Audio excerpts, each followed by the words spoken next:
Kalau kita di sana mutunya tanian lanceng. Oh, Tanian lanceng itu silahkan boleh masuk. Oke, Jadi Iqamah itu bukan miliknya Haji Rawi, bukan miliknya tokoh, tapi milik semua komunitas Madura yang ada di Indonesia. Silakan kalau ada anak teman-teman yang mau kuliah di Jakarta, kita sediakan mes. Rata-rata kita kan hijrahnya ke Jakarta itu dia membawa teknologi maupun ilmu. Hanya semangat. Siap. Semangat ini memang menjadi trikmat orang Madura. Keputusan politiknya untuk kepentingan Madura saya kurbankan diri saya ini, silahkan jadi tumbalnya, tapi yang penting Madura sejahtera, Siap, merdeka, itu kira-kira. itu konsep. Kita harus punya karakter.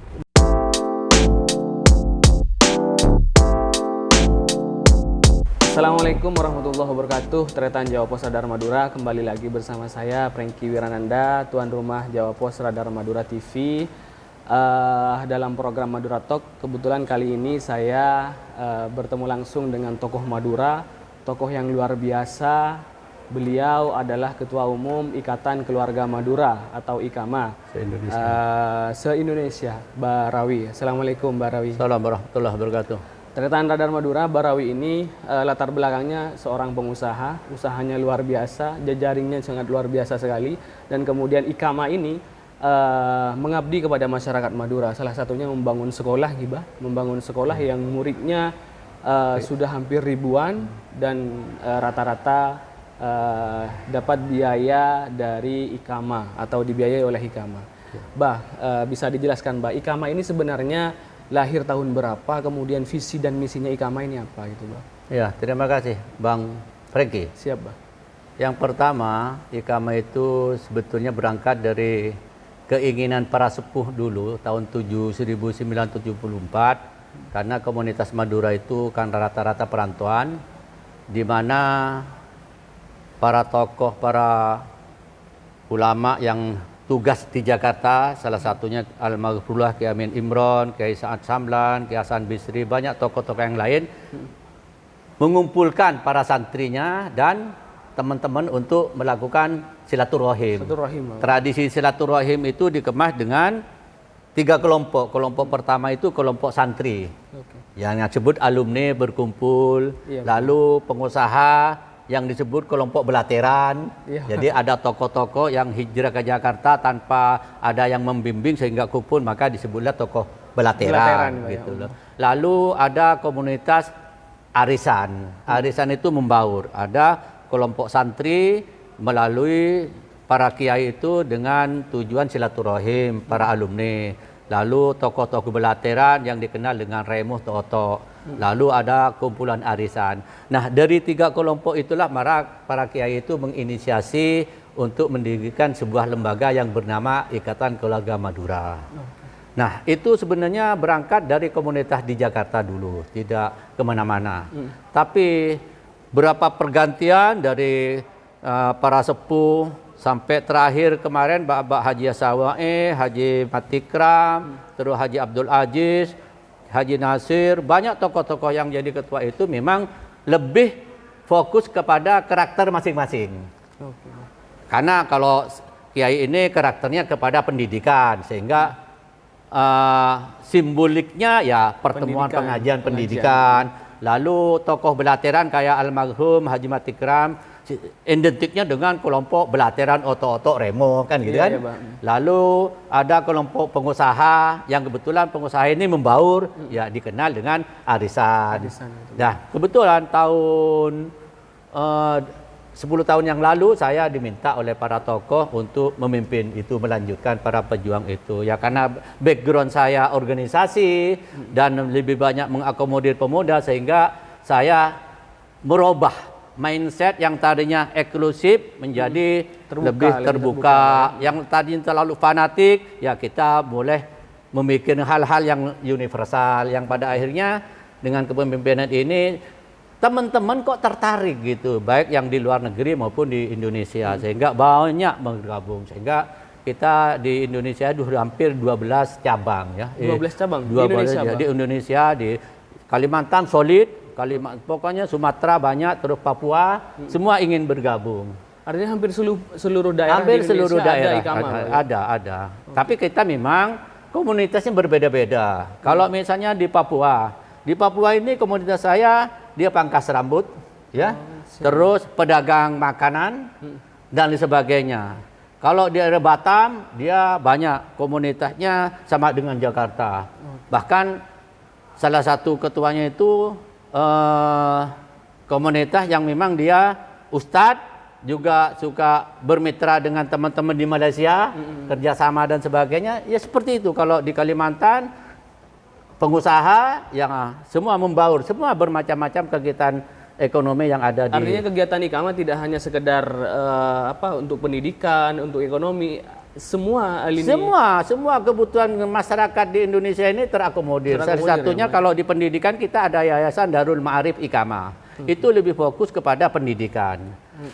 Kita ingin mengambil market yang berbeda. Sekolah yang kita pimpin itu di sana kejuruan. Karena kalau misalnya kejuruan, misalnya komputerisasi, terus kerjasama dengan perusahaan-perusahaan yang mendirikan, yang memerlukan lapangan kerja sesuai dengan kemampuannya. Kita kan dari daerah industri, jadi kejuruan kita memang SMK itu lebih banyak kepada penciptaan lapangan kerja. Sehingga anak-anak yang lulus dari Iqamah itu insya Allah pengurus Iqamah langsung bekerja. Itu menjadi fokus kita. Itu di Jakarta, Pak? Jakarta. Kita lagi membuka cabang. Sekarang ini Jakarta sudah nggak membangun fisik, alhamdulillah sudah cukup. Kita ingin menawarkan kepada teman di wilayah-wilayah untuk menyediakan lahan.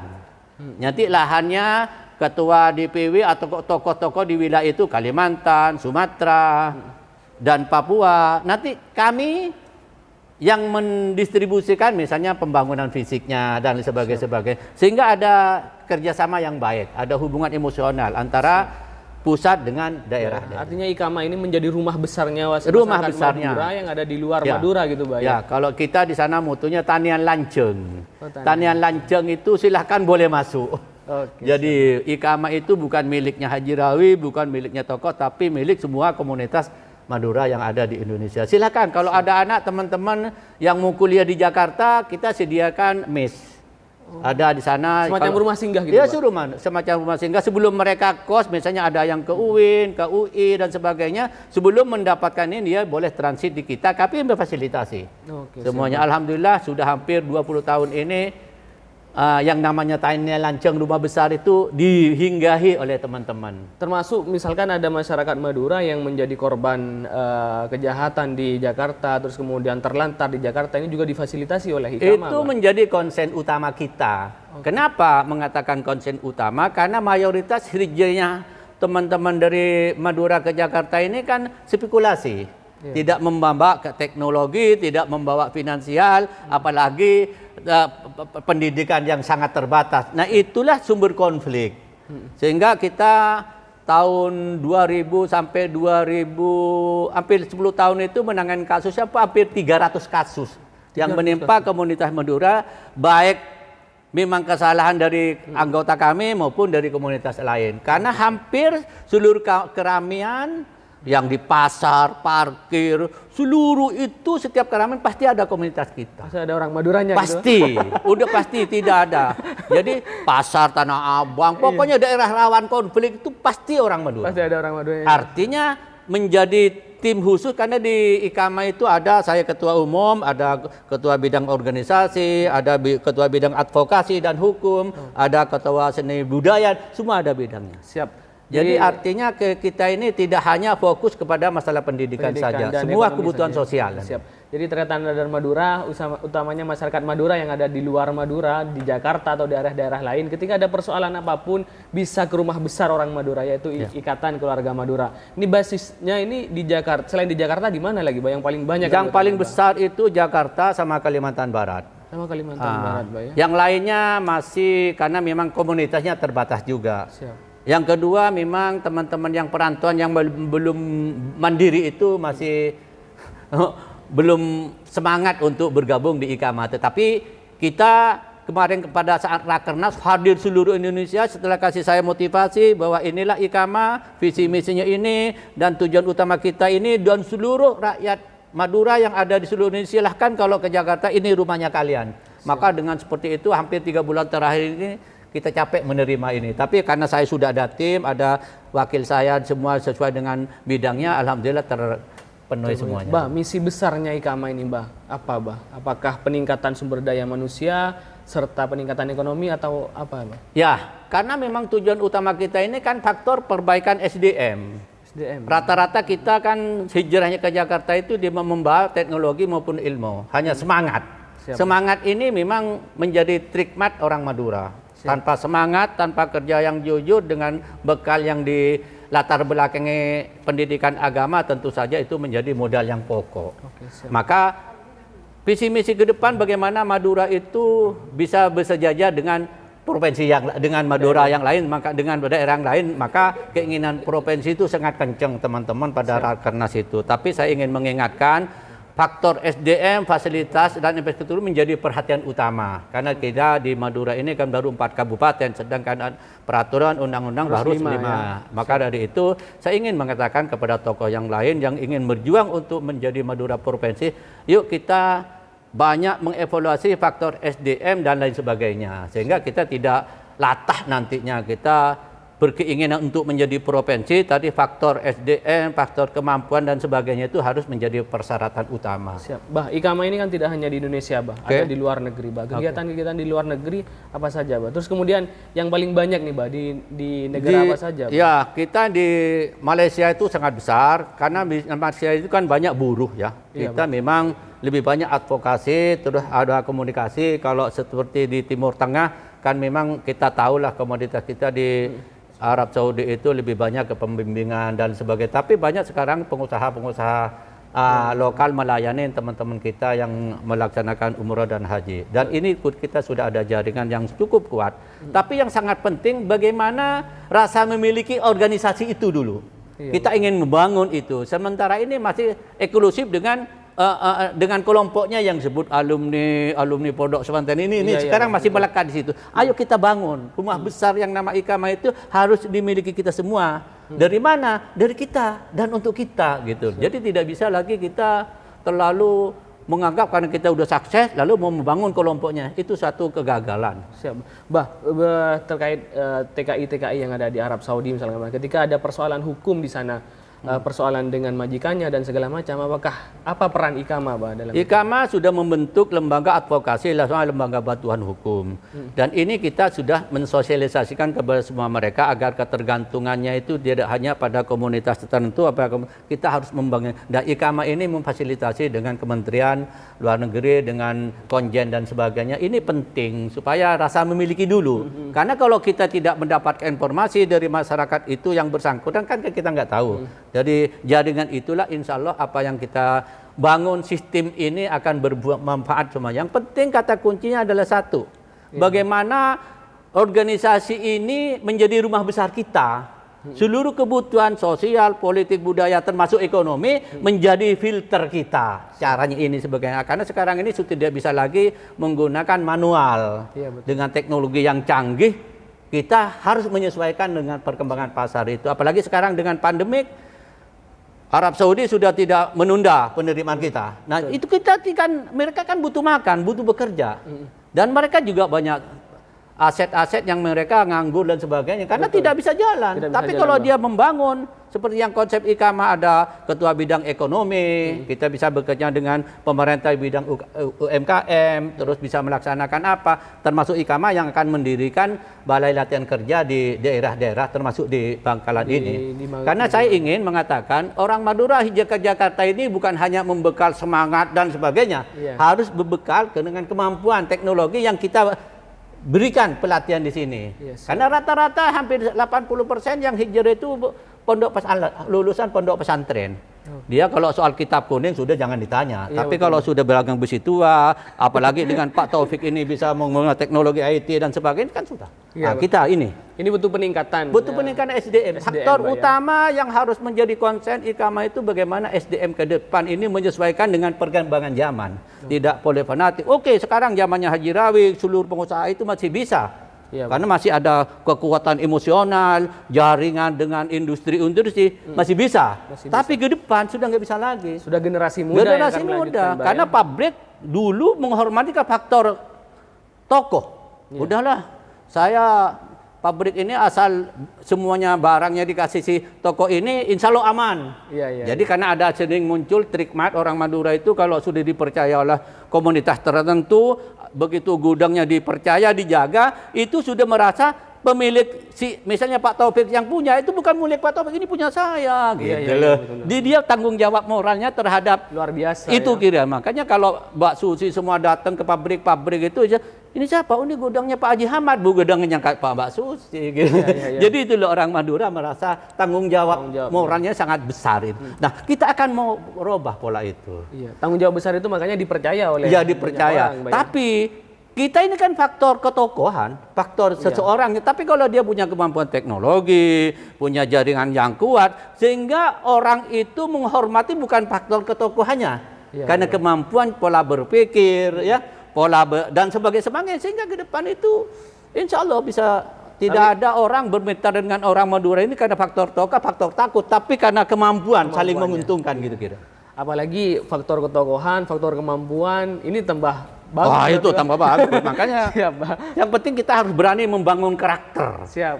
Kalau orang mau kenal dengan Haji Rawi, oh ini kalau Haji Rawi pekerjaan solid begini, oh Haji Rawi ini menyelesaikan masalah, oh ini. Jadi begitu kata si A, oh ini karena dia bidang usaha ini, IT, oh ini bidang ini. Sehingga ke depan itu sudah ada melalui jaringan itu. Tapi kendalanya teman-teman sekarang ini kurang rasa memiliki terhadap organisasi. Dalam anggaran dasar anggaran rumah tangga itu kan ada kewajiban anggota membayar iuran dan sebagainya. Nah ini sampai sekarang masih nol. Operasional Iqamah seluruh Indonesia ini karena faktor ketokohan juga. Kalau hari ini ketuanya umum Haji Rawi semua hampir 90% kita. Nah ini yang bahaya. Ini yang harus dibangun ke depan. Rasa memiliki tadi, Pak ya. Rasa memiliki itu, rasa memiliki organisasi, rasa kebersamaan, setiap kegiatan-kegiatan itu milik kita bersama, bukan milik individual gitu. Terima kasih. Terima kasih. Radan Madura, perbincangan ini akan dilanjutkan di perjalanan karena Barawi ada kegiatan. Terima kasih. Saya ini sebenarnya sejak 40 tahun saya sudah membidani itu, cuman saya ini nggak mau. Walaupun kalau tradisi di Madura itu, walaupun bukan ahlinya karena dia lebih sepuh senior, maka dia yang dituakan. Yang bekerja saya. Gitu loh. Siap. Tapi yang resmi jadi ketua umum Iqamah ini sudah 10 tahun. Iya, 2 periode ini sekarang. 2 periode, Pak ya.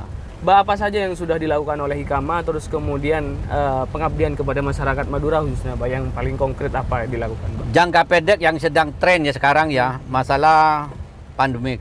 COVID-19 kan itu ada imbauan dari pemerintah dulu supaya tidak mudik. Betul, Bang. Nah, Iqamah mengambil peranan aktif untuk menghimbau ke seluruh komunitas Madura untuk tidak mudik. Dan konsekuensinya kan ada. Iya, betul, Bang. Nah, apa itu konsekuensinya? Kita harus melakukan bakti sosial terhadap mereka, karena mereka itu tradisi pulang itu biasanya mau sedekah dan sebagainya. Maka Iqamah waktu itu membeli sembako hampir 5 miliar ya, 5 miliar untuk disumbangkan kepada komunitas. Misalnya satu kampung itu karena menjelang bersamaan Ramadan itu kita beli beras 20 kilo, mie 1 dus, minyak. Nah, itu yang kita distribusikan supaya mereka sudahlah kampung-kampung begini ini udah kita gini. Oke, siap. Nah, itu memang bagian nilai sosial, kegiatan bidang sosial. Siap. Lalu jaringan kita dengan pemerintah seperti apa? Nah, karena kita ini punya tanggung jawab politik terhadap masyarakat Madura, juga pemerintah. Pada saat tahun 26 Oktober 19 itu kan saya minta kepada Presiden untuk digratiskan jembatan Suramadu itu. Iya, Pak, betul. Dan ini saya untuk meyakinkan Pak Jokowi itu ada dua strategi yang saya lakukan. Strategi yang pertama saya bilang dengan Pak Jokowi, jika ingin berbuat sesuatu yang baik buat orang Madura itu merdekakan orang Madura, saya bilang gitu. Loh, memang belum merdeka Pak Haji? Belum Pak Jokowi, karena sampai hari ini saya pulang ke Madura harus bayar. Sama juga dengan ke Singapura, ke Papua, kepada Timur Leste. Artinya Madura sampai hari ini sejak Presiden pertama sampai Pak Jokowi ini kita masih belum merdeka.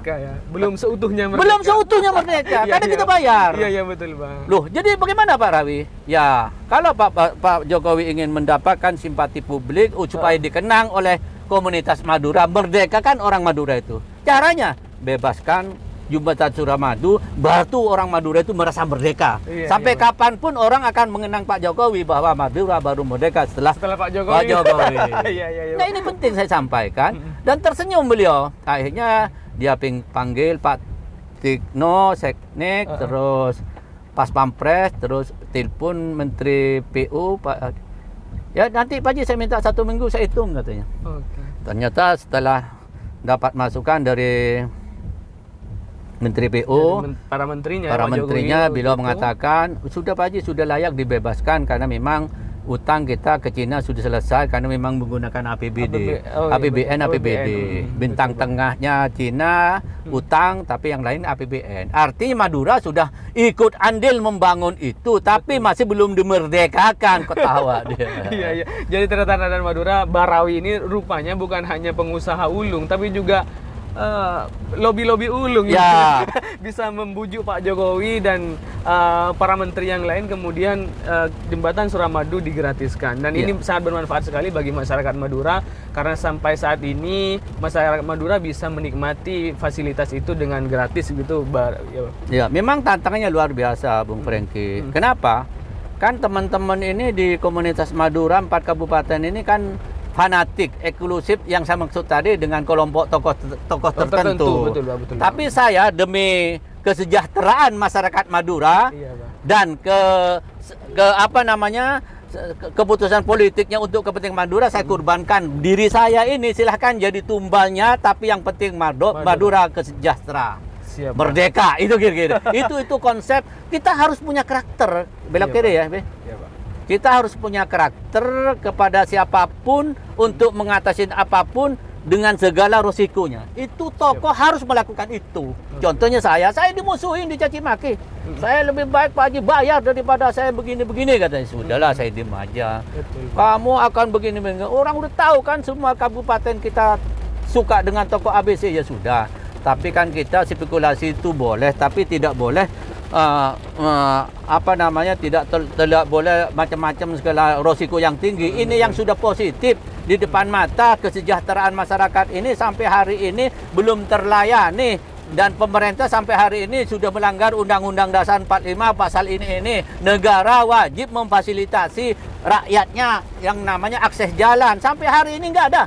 Kalau jembatan Suramadu itu sebelumnya sudah ada akses lama, saya harus bayar, nggak apa-apa. Ini semacam pelecehan politik, semacam diskriminasi terhadap satu wilayah di mana negara belum hadir. Iya, betul, Bang. Padahal pembangunan harus merata. Harus merata. Negara harus memberikan akses keamanan, kenyamanan, akses jalan. Kami belum dapat fasilitas dari negara itu. Madura ditinggal berarti? Ditinggal, makanya belum merdeka, saya bilang gitu. Iya. Ini mohon maaf, ini. Maka saya berani ambil resiko, walaupun semua tokoh sebagian mencaci maki saya, demi negara menjalankan Undang-Undang 45 pasal ini memberikan akses jalan. Gak apa-apa Haji Rawi jadi kurban untuk hari ini, tapi 25 tahun yang akan datang masyarakat sejahtera dalam rangka tidak terbebani membayar pulang kampung, mau silaturahmi ke saudaranya membayar pula, mau pengajian bayar pula, maka di situ belum dirasakan kemerdekaan oleh masyarakat Madura. Sebenarnya dicaci maki itu karena mengusulkan agar digratiskan Suramadu. Iya, karena dinilai ada kepentingan politik dan segala macam. Ke sana mah itu yang saya bilang. Makanya jika memperjuangkan untuk komunitas tertentu, rakyat ini khususnya orang Madura jangan kita eksklusif, fanatik, jangan kepentingan tertentu, tapi kepentingan nasional secara utuh. Siap, Bah. Pesan untuk masyarakat Madura, Bang, kira-kira, Bang. Yang pertama, kita harus bersyukur dengan adanya jembatan gratis. Kita harus siap jadi ibu kota, jadi melayani, jadi tuan rumah, melayani semua pendatang. Siap, Bang. Tetapi kita perlu nanti supaya kita ini Madura ini dikenal dengan religinya, agamisnya. Kita minta ke 4 kabupaten supaya membuat perda nantinya. Itu yang dikhawatirkan oleh sebagian ulama. Kita membuat perda, dibatasi yang bernuansa maksiat, kita perlu ada peraturan daerah. Tapi kita sebagai masyarakat harus berani merespon. Lapangan kerja hari ini sangat terbatas, tapi kalau nanti pembangunan meningkat di Madura ini, maka kesenjangan sosial, kenakalan, perampokan itu akan kurang. Karena mereka sudah bekerja. Betul, Jangan betul, dikira orang-orang Madura yang merampok sepeda motor, jadi segala macam itu semua tahu alumni pondok pesantren tahu haram halal. Tapi karena keterpaksaan kebutuhan sosial di rumahnya masing-masing, maka dia lakukan. Iya, betul. Dengan risiko nyawa sekalipun. Nah itu tanggung jawab siapa? Tanggung jawab kita tokoh. Kita, para ulama, para pengusaha, ayo bikin lapangan kerja supaya tidak ada kenakalan. Saya bilang kepada Kapolda waktu dulu, janganlah kita capek membuat LP tahanan, tapi kalau tidak menciptakan lapangan kerja. Jadi paling tidak aparat kepolisian bukan hanya bisa menangkap, bukan hanya bisa menahan jaksa dan sebagainya, tapi memberikan solusi supaya masyarakat itu tidak melakukan kejahatan itu bagaimana. Nah disitulah kerjasama antara gubernur, Kapolda, dan pemerintah yang lainnya. Itu. Oke, siap. Artinya untuk itu, kenapa IKAMA konsennya di bidang pengembangan sumber daya manusia dan ekonomi agar untuk meningkatkan kesejahteraan itu tadi, Pak ya? Iya. Ketika masyarakat sejahtera, maka kejahatan akan tidak ada. Oke, siap. Terima kasih, Pak, waktunya. Terima kasih sudah bisa berbincang dengan kami tim Radar Madura TV. Semoga apa yang kita perbincangkan dari awal menjadi informasi yang mencerdaskan bagi masyarakat dan menjadi informasi bagi masyarakat Madura yang ada di luar Madura. Ada apapun, masalah apapun di luar sana, ada rumah besar yang siap memfasilitasi, yakni Ikatan Keluarga Madura. Akhiran, wallahul muwaffiq ila aqwamit thoriq. Wassalamualaikum warahmatullahi wabarakatuh. Warahmatullahi wabarakatuh.